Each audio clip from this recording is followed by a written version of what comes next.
And so a little bit of background. Deep packet inspection technology enables ISPs to basically do things that they were not initially doing in terms of making routing decisions or collecting data. And it changes their roles from what they were normally known as neutral conduits or bit pipes. And because of this, the new powers it gives them, this topic touches on many sensitive topics in internet governance. And what we wanted to do in this research was to actually start looking at this empirically using a data set that became available to us and answer two questions. One of them is, to what extent is DPI in active use? And the second one, as I mentioned, is, can we identify economical or political drivers that are actually pushing DPI? As lots of them are mentioned in the literature, can we test those? So how we went around looking at this issue, we looked at 288 ISPs in 75 countries for 3 years. And the raw data for the study comes from a test called Glasnost. I've put up a screenshot here. I think it's very small, you cannot really see it, but basically it's a crowdsourced test. It's on a website run by Measurement Lab, and any user can go onto this website and click the start button, and the test does some things and then tells the user whether their ISP is actually using deep packet inspection technologies or not to slow down P2P traffic. That's what it mainly tests for. And this test has been run by several hundreds of thousands of people. And based on these scores, based on these test results, we can create something called a DPI score for each ISP or for each country. So this score is like a percentage that we give to different ISPs or countries, and the higher it is means that that ISP is doing more and more DPI, and the lower it is that they're doing less or not at all. We use these scores as some kind of dependent variable. We attach to it a number of different variables from different public data sources to identify as proxies for the market drivers and political drivers, and perform bivariate correlation analysis on it. And before going into the findings, I should raise these issues. One of them is that Glasnost only looks at BitTorrent throttling and blocking, and we're using it as a proxy for deep packet inspection use in general. This is just one of the use cases, but we think this is a reasonable assumption to make, and in the paper there are more details of why we believe this is so. And the second one is, of course, I'm just using bivariate analysis, so lots of the things that we mention here are merely correspondences, but we have theory to back up why we think there are actually causal relations involved. So now to the findings.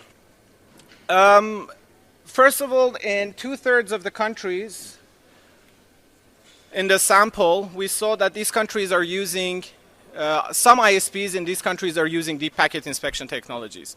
And in some of these countries, it's just one ISP. In some of these countries, it's many of these ISPs. And in some cases, these ISPs are actually using this technology almost 24 hours a day, not just when there is like pressure on their network.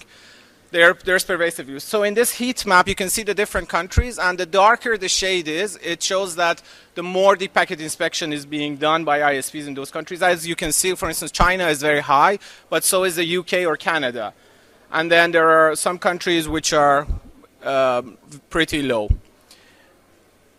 If we look at the trends over time, we see an interesting development. We see that, again, I think it's very small, my apologies. We see that in 2009, 52% of the ISPs were doing deep packet inspection. In 2010, this number increases to 64%. So more ISPs started doing it. And then in 2011, it drops again. So this begs the question why this happened. And one explanation that comes to mind is that some kind of market diffusion happened in 2010. So many new actors became aware of this technology, started experimenting with it. And then due to different pushbacks by users, NGOs, whatever, some of them stopped using this technology. Now, the second part of the finding, the deep packet inspection drivers, we looked at 6 different drivers, and we categorized them in 2 groups that we call the market or internal drivers and the political drivers or external drivers. And I've listed them all in this slide because I won't be able to go through all of them. I'm going to discuss just 1 or 2 of them, but I'm just going to pause for a brief moment that you can look at them, and if you have questions about any of them, you can ask me afterwards.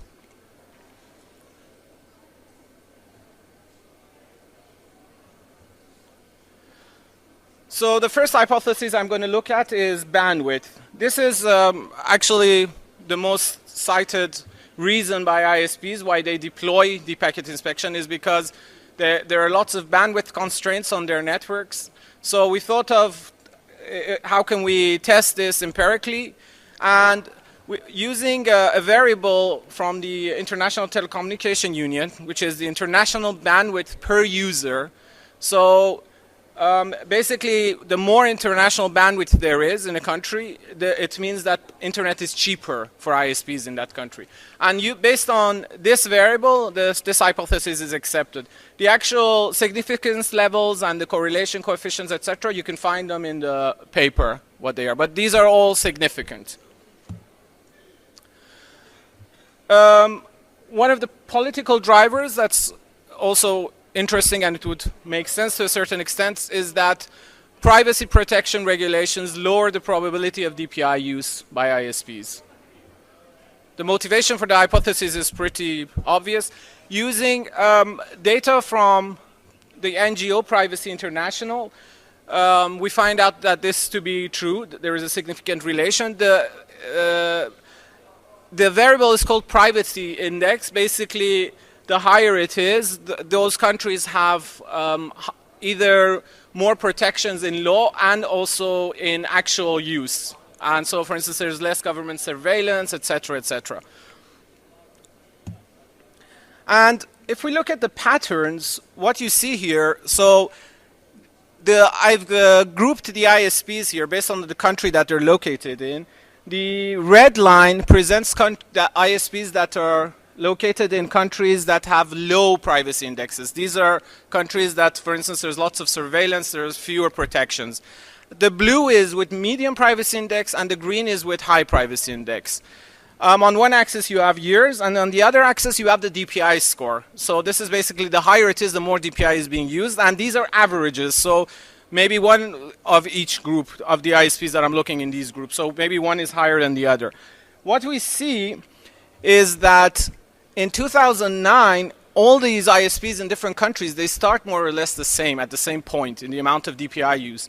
But as time is progressing forward, the ISPs in the countries with medium and high levels of privacy index, privacy protections, those are stopping to use DPI.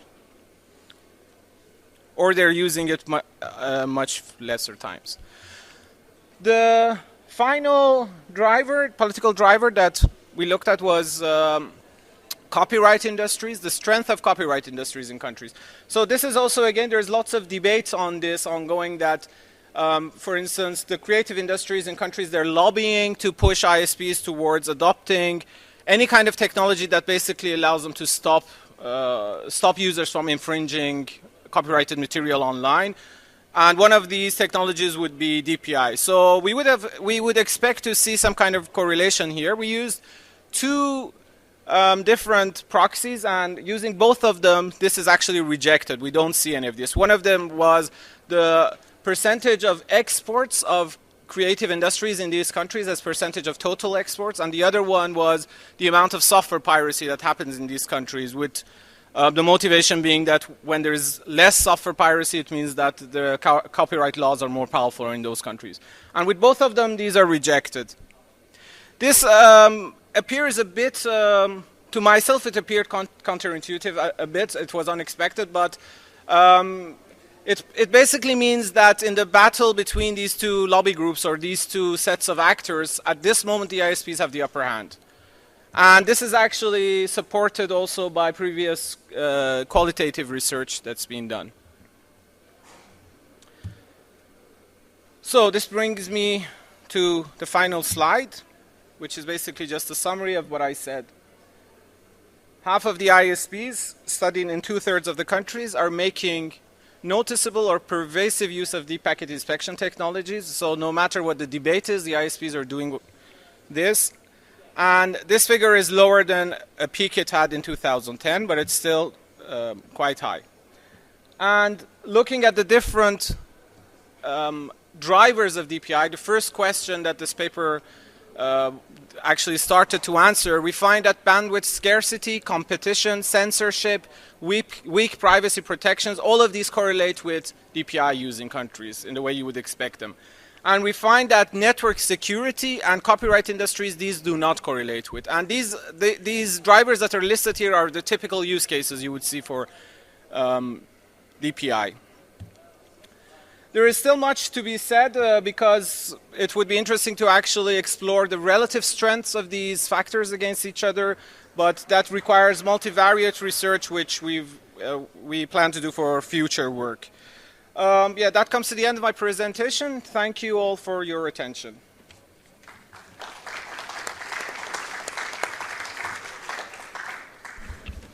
Thank you very much. I love it when people stick to their time. I'm going to take the questions from the audience at the end of the session because the papers are very related, so we get different angles to this. The next paper by Nicole van der Meulen also looks at ISPs and looks at it from a different angle. I'll try to get the slides up. You want to present from there?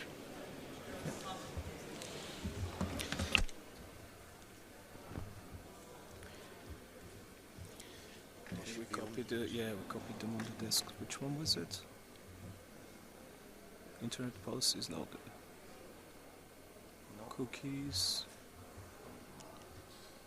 She didn't copy them on the desk. No, it's on the... on the USB. Okay.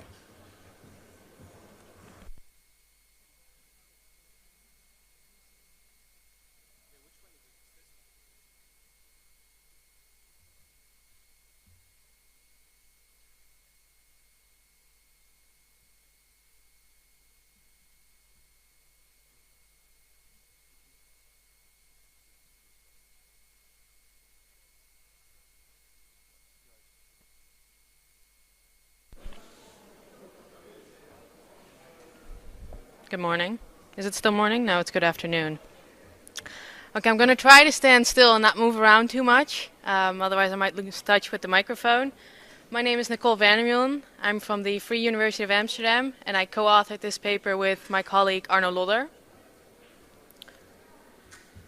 It all started with a bit of a hunch. We had this feeling that there was an increasing demand placed on internet service providers to take action, sometimes even what I would consider to be called proactive action. And part of the problem was that these were very fragmented discussions. People talked about the role of ISPs with respect to copyright infringements, with respect to doing something about child pornography, botnets, protection of children online.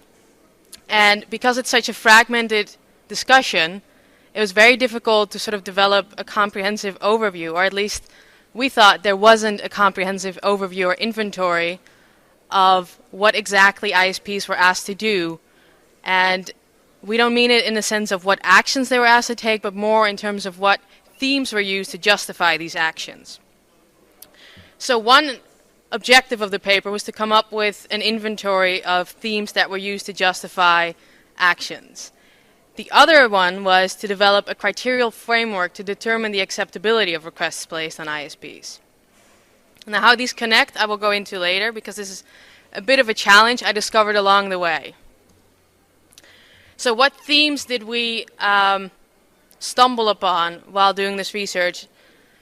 We talked about intellectual property rights, which I think is the most obvious one. Copyright infringements do require ISPs to take a lot of actions. I don't know how many of you are familiar with the recent court cases that have taken place in various European countries where lots of ISPs are asked to block the Pirate Bay sites, which, or the Pirate Bay site, I should say, which is used a lot, obviously, for downloading And part of the problem there was the question of, obviously, the question of effectiveness. The other issue was that it was a private party basically issuing or requesting a court order and therefore being able to demand something from another private actor, which the ISPs did not really appreciate.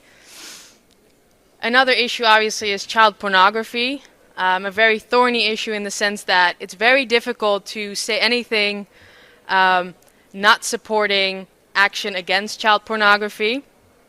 So in the Netherlands, several years ago, there was this discussion about asking ISPs to filter in order to block child pornographic content.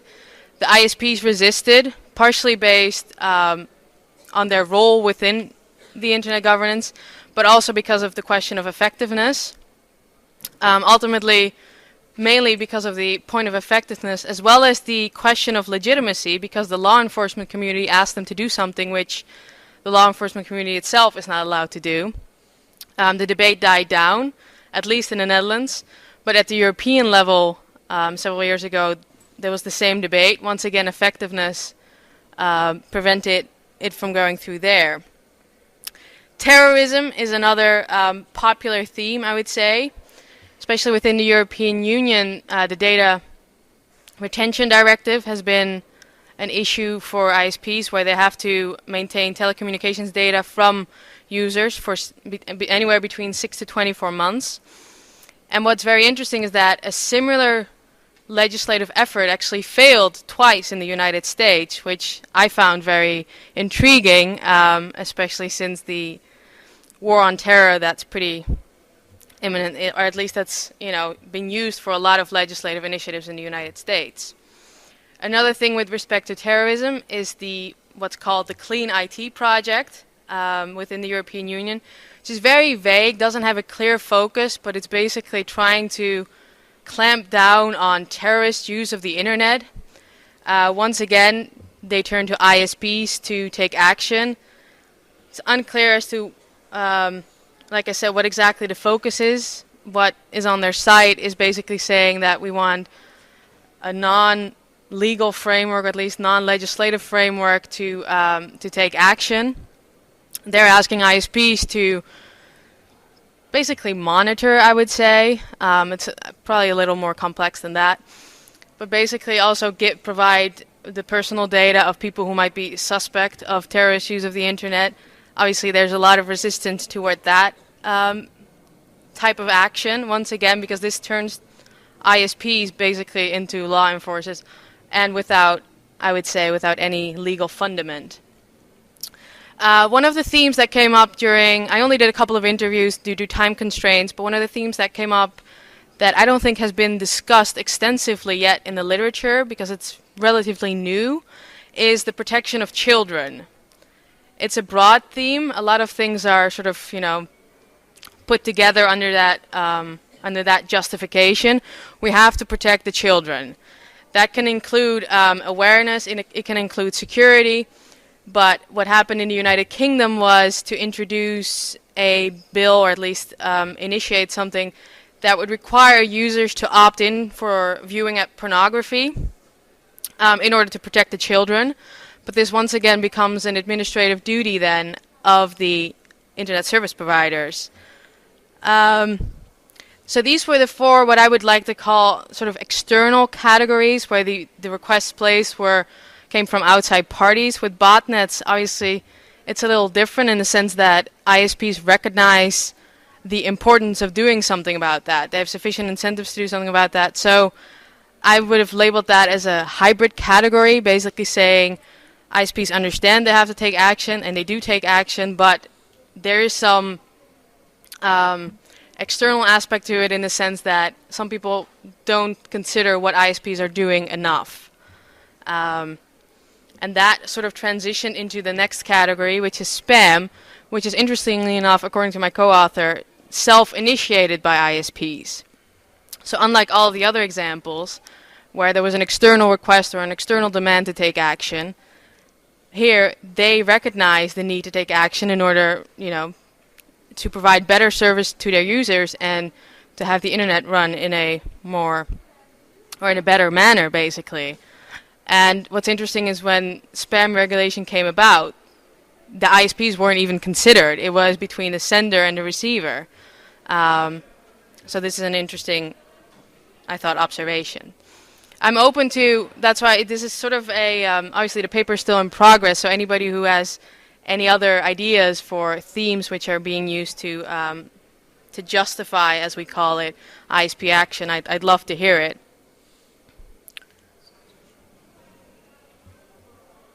Now this sort of transitions into the next part of the paper, where we wanted to develop a preliminary criterial framework in order to determine when is a request or a demand actually acceptable.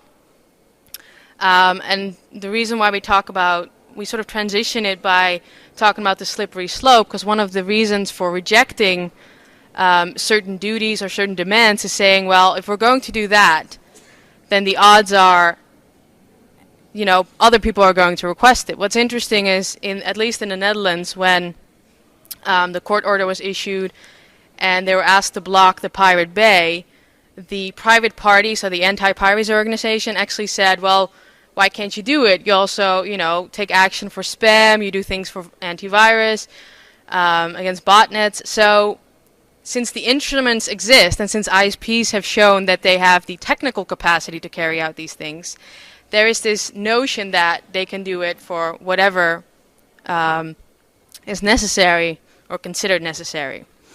So there was an interesting article we used from Schellekens on whether this slippery slope argument actually holds. So is it an actual argument against increased monitoring duties, or is it just, you know, something that is being used as an excuse?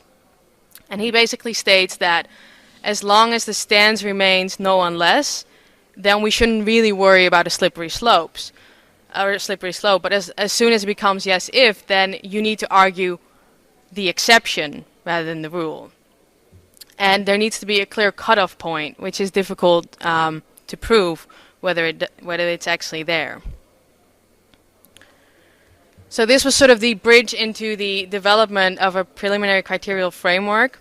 And what's interesting is that when I spoke to one of the interviewees, I said, you know, our intent is to develop a criterial framework. And she said, well, ideally that's the law. And I thought, yes, ideally.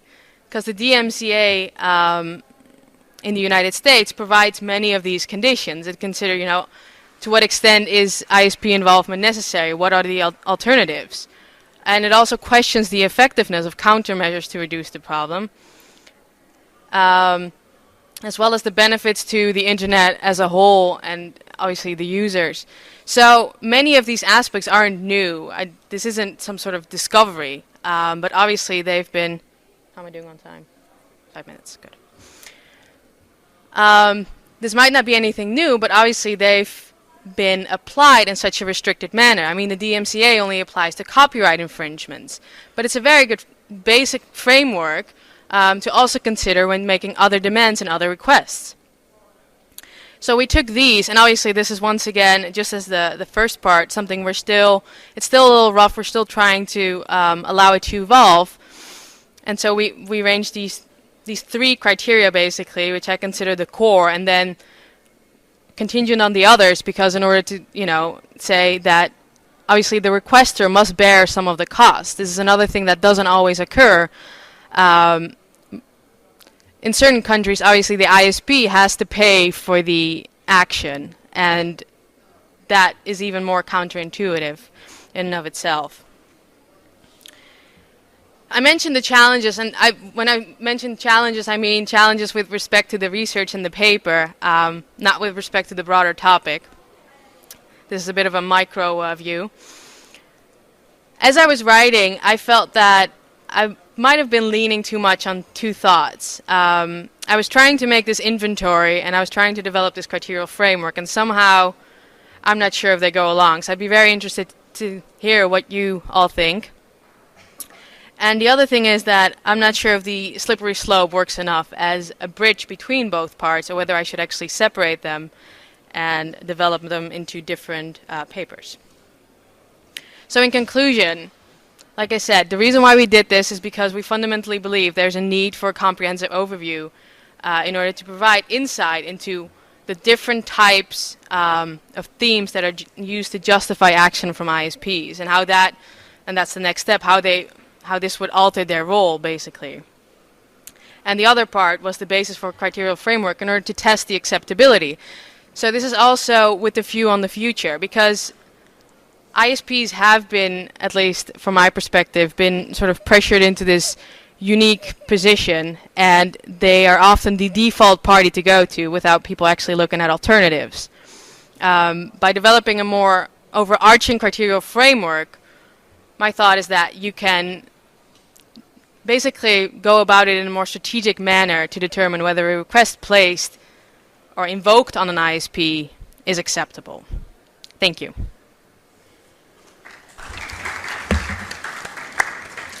Thanks a lot, Nicole. The next paper is by Rolf Weber, Internet Policies and Corporate Social Responsibility.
Thank you very much. I guess it's still good morning, since many of us might partly suffer from the 3 hours delay between Europe and Baku.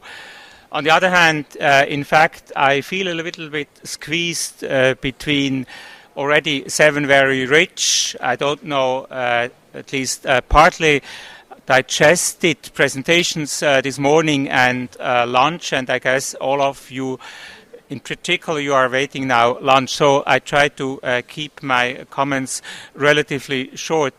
As has been mentioned in the introduction by Leo, my topic in fact also primarily addresses private businesses, and I would like to shed light on certain developments which so far have not been very deeply reflected in the Internet governance discussion or in the debates about Internet policies.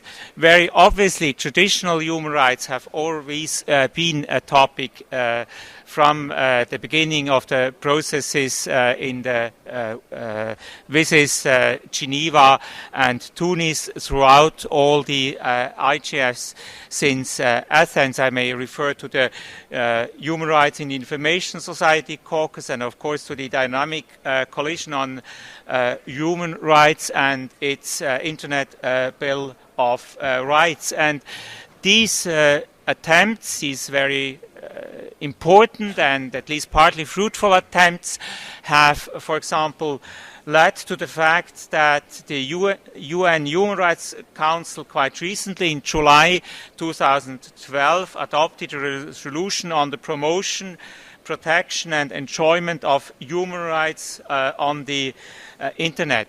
This document again mainly relates to traditional fundamental rights, less to social rights. And my focus tries to go now more into the direction of a combined approach of traditional human rights and social rights.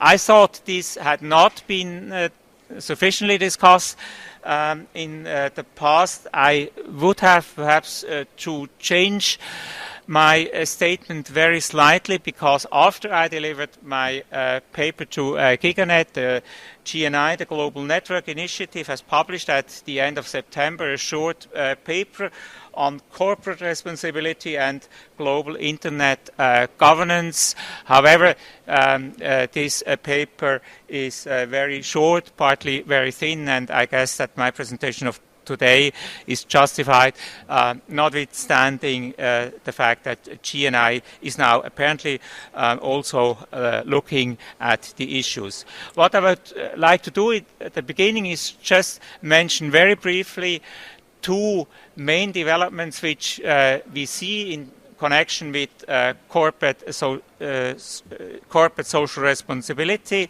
On the one hand, all the efforts done by a special rapporteur, John Ruggie. On the other hand, the corporate social responsibility discussion in a narrow sense. John Ruggie has started its work mandated by the then General Secretary Kofi Annan in 2005 and delivered the final report in March 2011.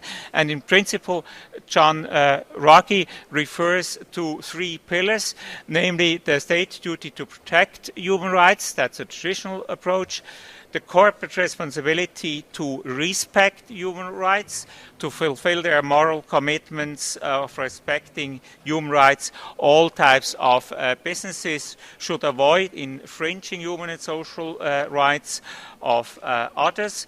And Ruggie becomes more concrete in arguing that in order to guarantee the compliance with this obligation, business enterprises need to develop policy considerations, human rights due diligence mechanisms and processes to enable the remediation of any adverse human rights impacts they cause. And the third pillar is the access to remedy principle. In this connection, I should probably also mention a second UN Special Rapporteur, Frank LaRue, who started his work in 1993, and his mandate, in fact, has been extended in 2011 for another 3 years. The second pillar, which is of importance and which is now, in fact, the key topic of my presentation, is the corporate social responsibility. I'm not going to mention all the international documents which are available, starting from the United Nations Global Compact document to, for example, the ISO 2006. If you are, the ISO 26000.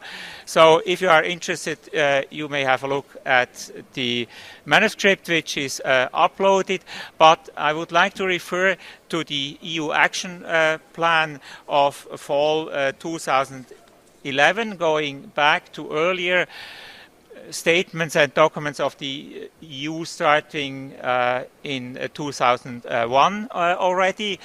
The EU established in fall 2011 a new strategy for corporate social responsibility, which should encompass a couple of elements, namely enhancing the visibility of CSR and disseminating good practices, improving and tracking levels of trust in business, improving self- and co-regulation processing, enhancing market reward for CSR, improving company disclosure of social and environmental information, etc., etc. And I try to tie these principles and elements outlined by the EU in its action plan now to the internet policies as they have been discussed throughout the WSIS and subsequently the IGF processes. First of all, if we look at CSR principles, then we have to address values and reputation. Corporate procedures should not only delineate rules, but also basic set of ethics. And negative externalities could cause serious problems, making it advisable to promote greater corporate citizenships. And from these two principles, 4 elements can be derived. Of course, as you can see, respect, integrity, communication, and excellence. Respect means efforts to foster mutual respect with communities and stakeholders being affected by corporate actions. Then, secondly, integrity encompasses the evaluation of positive and negative impacts of the business on the society in general and the human health, societal and environmental surroundings in particular. And if we now relate these principles, then we can in fact try to formulate a couple of issues which merit to be assessed in the light of the CSR discussion. For example, the equitable distribution of resources, the facilitation of access for all, and the guarantee of a stable and secure functioning of the Internet. And this, of course, should be done in the context of framing Internet policies. I have tried to be more concrete in my paper, for example, by giving some information on the elements of a CSR strategy and of CSR commitments. In the interest of time, I can, in fact, not go into all the details. Probably first and maybe a little bit disappointing conclusion would be that one-size-fits-all approach is not really possible. The application of CSR principles is depending upon the environment, is in fact depending upon the businesses at stake. It makes a difference whether we are looking at big players such as Google, Facebook, etc., or perhaps at more locally oriented players such as local or regional ISPs. But certain principles nevertheless seem to be apt to be applicable to all of them.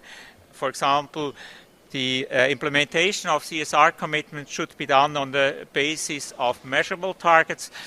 For example, the relatively well-known SMART guidelines: simple, measurable, achievable, reliable, time-bound. I have then tried in the paper to relate 4 important topics which show up in each and every IGF to the elements of CSR. You easily recognize here on my slide the left-hand side, namely openness, security, and diversity and access. Again, as I mentioned, 4 key topics of IGF discussions. Openness has the meaning that businesses controlling the access to the Internet or the infrastructure do not interfere with the exercise of fundamental freedoms by the users of these facilities. Security can be understood in the sense that the relevant businesses contribute to the observance of integrity of Internet users. Diversity allows realizing the equal treatment principle, and access implies that Internet users are entitled to invoke the right to information by requesting participation in the Internet traffic. Again, this is just an attempt somehow to liaise CSR principles with issues discussed at the IFG, and I'm not marketing Rebecca McKinnon, but all of us, we are probably convinced that consent of the networks is really of importance. The final part of my paper looks at CSR-sensitive topics. The first sensitive topic is, of course, the compliance with fundamental rights. The implementation of CSR commitments into Internet policies is essential for Internet activities to be compliant with fundamental rights. At the same token, it is imperative to thereby foster the Internet's operability sustainably. A not breached dichotomy between Internet policies and fundamental rights would in the long run endanger the operation of the Internet due to the creation of a lawless environment. Then we have, of course, the principle of maintaining a sustainable development for all persons and institutions involved in Internet activities. Hence, Internet policies need to be developed in a way that warranty of respect for personality protection in all respects of all involved stakeholders is provided. And finally, I'm not deepening the aspect of avoidance of privacy risks, otherwise I would give another lesson here. So most of you who know me a little bit better are aware of the fact that I do a lot of work in connection with privacy protection. So finally, I would like to just mention one term which seems to be important as derived from CSR, namely the term of accountability. You are aware of the fact that accountability has become a topic in the ICANN discussion with the Accountability and Transparency Review team, notwithstanding the fact that the success is not yet as it should be, and that judicial review of ICANN decision is still not really possible. Some progress can be seen, but of course other players in the Internet field should also be induced to become more accountable of their activities. Thank you very much for your attendance.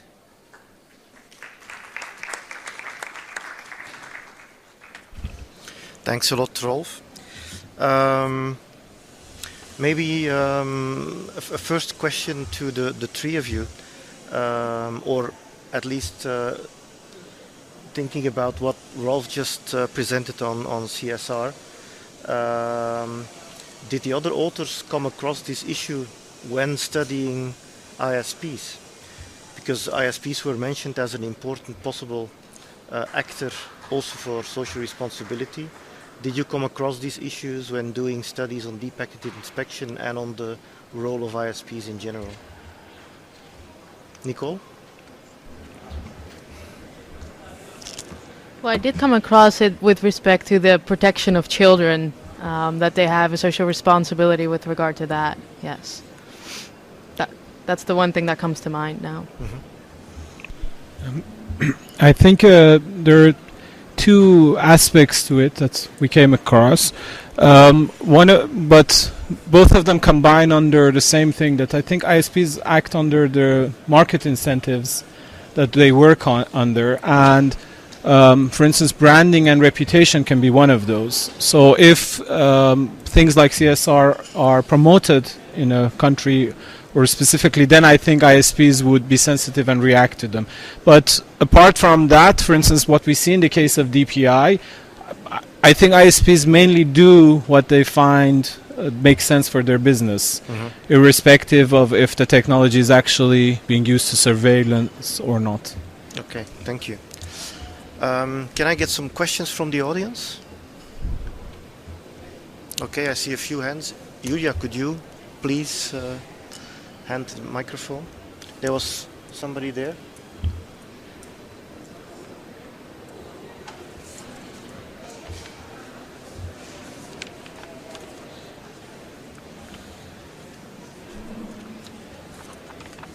Thank you very much. Can you hear me? Yes. All right, thank you. Yeah, just two comments. One on Nicole's interesting paper. I think that this slippery slope argument can very well been confirmed in practice if you look at the recent Russian legislation. Because here you have exactly this argument that it's about child protection, and in reality it is about many other things as well. And I would generally, in your systematization of themes, I would generally distinguish between technical ones like spam, etc., and political ones, which have, let's say, a substantive purpose. And I think this is where the problem is today, and the discussion. And if I may use the opportunity to have a short comment on Rolf as well. That was a very rich paper, and this extremely wide topic, which is getting wider every day. But I was wondering, can we put this approach, so to say, to a test? And as you know, in the Council of Europe, we are discussing at the moment about human rights of Internet users. And one of the problems are the terms of service. And the question now is, these terms of service are putting all the obligations on the users and hardly any obligations on the company. Obviously, this is not in line with corporate social responsibility.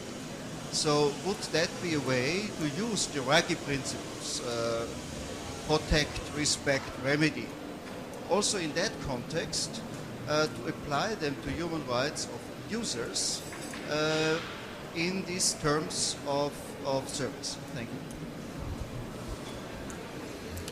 Somebody wants to answer? Rolf?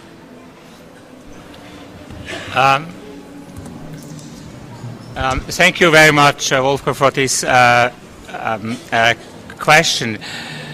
As you mentioned in your introductory remark, on the one hand, CSR is now more intensively discussed. On the other hand, the whole concept is still very vague, and not even in the EU with the action plan, the actual topics are very concrete. So it makes it quite difficult to apply the general principles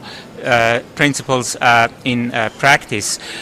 Since I'm at least originally also a competition law professor, I would of course say terms of service could be challenged from the angle of competition law, since consumers usually do not have a choice to get other terms of service. Even if they choose the provider, most likely the terms of service are identical. And this is a problem of competition law which has not yet been tackled to a far extent. If you are not, if you are too pessimistic, you could say maybe it's almost too late to tackle this problem from a competition law aspect, since major providers of the terms of services are very strong.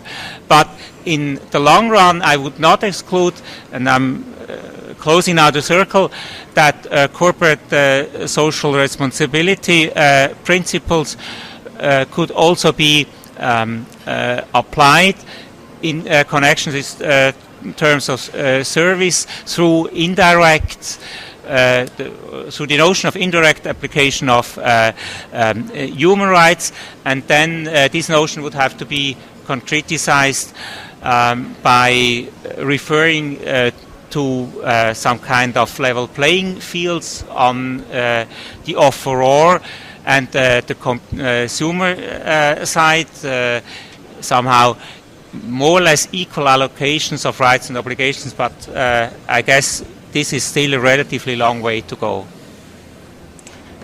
Thank you, Rolf. Nicole, there was part of the question also in relation to your paper.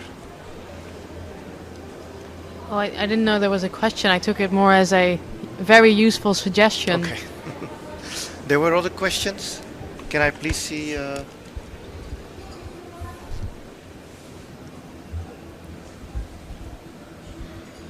Thank you. Yes, two questions, one to Hadi and one to Nicole. First question is to Hadi. regarding the specific variables that you use, this may sound slightly messy and social scientific, but if I understood correctly, you were using the Glasnost test, right? Which is measuring deep packet inspection and how that affects specifically BitTorrent use. Yet you're using that to measure both political uses and economic uses. So it's sort of suggesting that there's this melange of DPI with similar uses from different cases, where I'm not sure whether the dependent variable you're using there may actually be proving what you're claiming that it's proving, and that you need other types of DPI usage as well to sort of substantiate the claim more. And it might be useful in that context to focus more on the specific responses to BitTorrent in a, let's say, in a market-based environment and in response to copyright. Because if you, for example, have increases in China's use in the filtering of BitTorrent, that's an extraordinarily interesting phenomenon, but it may not necessarily be linked to the political side of things as you claim that it is. And then there's a second question which goes to Nicole's paper.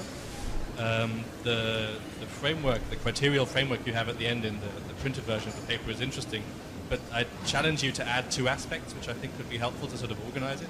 The one is the question of hierarchies. So Wolfgang suggested that there could be a sort of a political and a technical argument, but you might also find that there are hierarchies between different types of topics, with certain overarching frames being more important than others and vice versa. And that very much links to questions of power, which I think are very strongly embedded in the criterial framework as well. So some arguments, let's say spam protection being perhaps less strong than child protection, and how those arguments then interact with each other and create hierarchies within themselves. Was the last one a recommendation or a question? Nicole? Can I? Are you asking me to judge whether that was a recommendation or a question? Take it as a question. Once again, it sounded like a very useful recommendation, which I'm grateful for, but if there was a question, perhaps he wanted me to reflect on it? Or is this now becoming too complicated? I'm sorry. Can I respond? No, yeah, I will take this definitely into consideration, and I think it will provide some more depth into the framework. Okay, So, thank you. Thank you. Hadi? Thank you for the point you raised, Ben. I think first of all it's a very valid point. I would be very happy if we can find any other data sets that actually enable us to look at DPI in other ways. For instance, our data set shows that whether DPI is being used or not. But in fact, maybe an ISP that is not using it still has the machine running just to monitor its network to generate reports. That being said, which is a limitation of our work, I think about the interpretations. First of all, we're saying that certain privacy problems are correlated with the increase of use of DPI, for instance, or the other hypotheses that are there. I think this doesn't. This stands true in any case, whatever the underlying data may be, because if you define it as correspondence that you're seeing in the data, and to reflect why this happens, why we do see these relations in the end, is I think in many cases when an ISP has one reason to deploy DPI, they are still motivated to also use it to control bandwidth and manage bandwidth. And this is something that's come out of the Breck report, for instance, that it's the #1 use of DPI by ISPs. And it's also something that's come out of very anecdotal talks I've had with a couple of people at ISPs. They said that, for instance, in Iran, they use the push by the government to censor using DPI. They use that as a good excuse to run ISP and run DPI, and they knew users are not going to complain about that anymore. And they're actually using it to control P2P, for instance. So I think in a sense these things link up, and that's why I think although there are limitations, it's still a valid proxy. Okay, we had a last question in the back.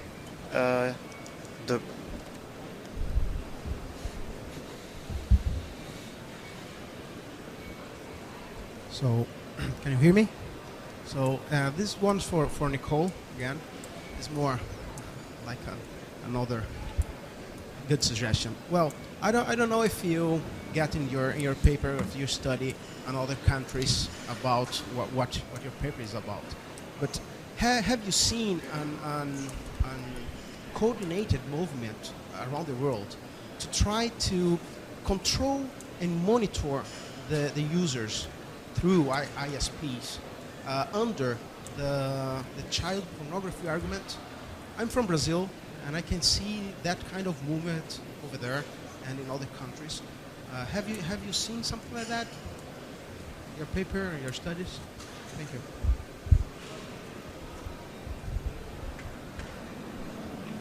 Now this was a question.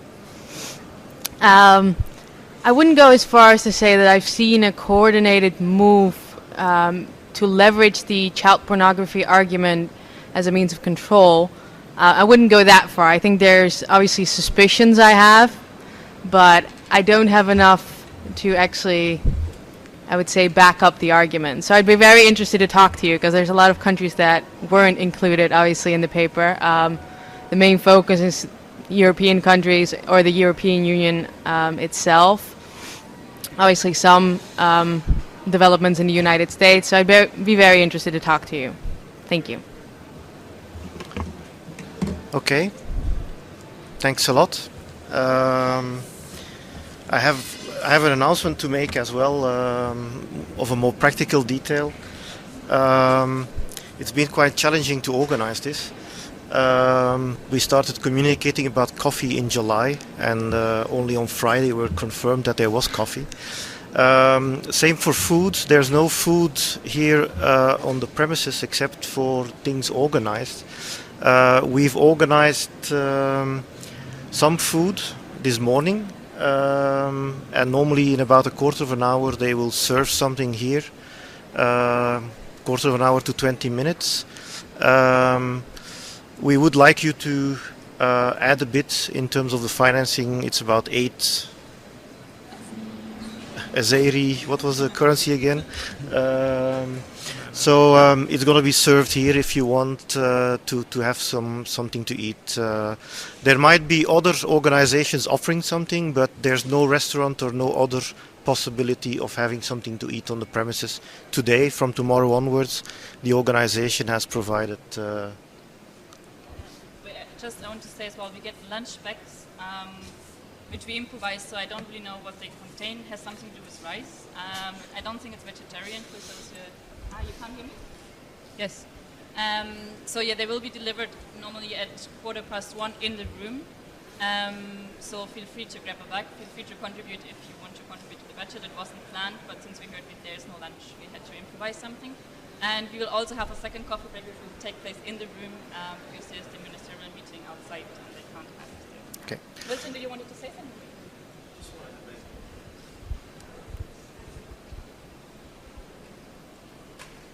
I'm not sure Leo was quite as forthright as an American would be about this, but basically, if you remember our program, it said you're on your own for lunch. We didn't promise you a lunch.